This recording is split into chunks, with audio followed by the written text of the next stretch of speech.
we have a Western Arctronics spot welder. We got it hooked up to 220 volt single phase power, and we also have it hooked up to an air compressor.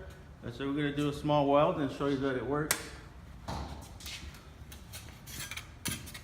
We're going to try to weld these two little pieces here, so I'm going to put that here.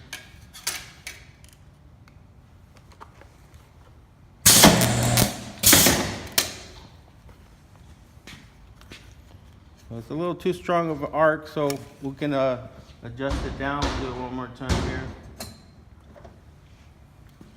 It's actually made a hole, but it did weld them together. They won't come apart. So let's do this other side here.